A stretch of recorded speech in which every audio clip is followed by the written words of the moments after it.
नमस्कार स्वागत करुच्ची आज मुख्य गुरुत्वपूर्ण खबर को आपको दर्शक बंधु एवं आम हस्तगत होता खबर रही लघुचाप जनित वर्षा संपर्कित वर्तमान बंगोपसागर सृष्टि हो जाऊँच लघुचाप जार प्रभाव ओडिशा पर विभिन्न स्थान में स्वल्प मध्यम धरण वर्षा होवार संभावना अच्छी शरद साहू आकलन कर तेबे यह लघुचापटी क्यों स्थान सृष्टि हो जाऊँच यार गतिपथ किभली भाव क्यों स्थान को प्रबल अति प्रबल वर्षार संभावना रही क्यों स्थान को घन कुहुड़ी और शीत अलर्ट जारी कर देशर क्यों क्यों स्थान में प्रबल शीत अनुभूति हों स्थान में प्रबल कुहुड़ी अनुभूति हों क्यों स्थान को सतर्क सूचना जारी कर संपर्क संपूर्ण विवरण मैं आपको वीडियो प्रदान करी आपने निश्चित वीडियो को प्रथम शेष पर्यंत देखिए जब वीडियो भल लगे पाखे लाल बटन निश्चय सब्सक्राइब करें पाखे आसुवा बेल आइकन बजाइदेवे और ऊपर आसुवा ऑल नोटिफिकेशन क्लिक करें भूलें जहाँफल एभली वीडियो सर्वप्रथम आप निकटରେ पहुँच पार तेज आसतु जाना आज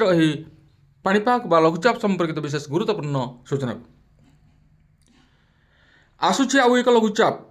लघुचाप को नहीं पाणीपाग विशेषज्ञ शरद साहू सूचना दी कहते 10 तारिख में स्वल्परू मध्यम धरण वर्षार आशंका रही उपकूल और उत्तर ओडिशा रे वर्षार संभावना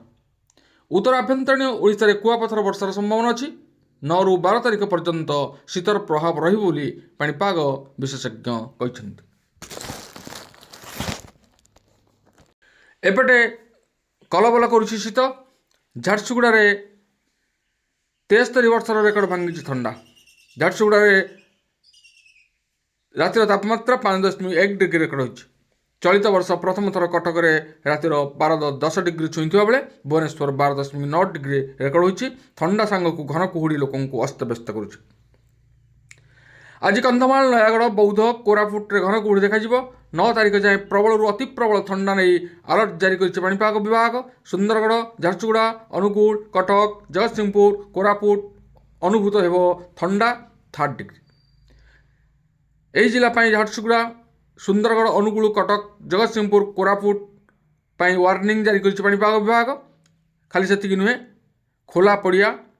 गाड़ी ऊपर भाग में बरफर चादर ढांकी होता देखा मिली फल अनेक अंचल जनजीवन अस्तव्यस्त हो पड़ी शीत सह राति और पाहांत्या समय घन कुहुड़ी कारण गाड़ी चलाचल बाधाप्राप्त हो उत्तर प्रदेश में प्रबल शीत और कुहुड़ी कमिबार कौन लक्षण देखा जाऊना पहाड़ गुड़िक तुषारपात समतल अंचल शुष्क थंडा को वृद्धि कर बरफ पवन जो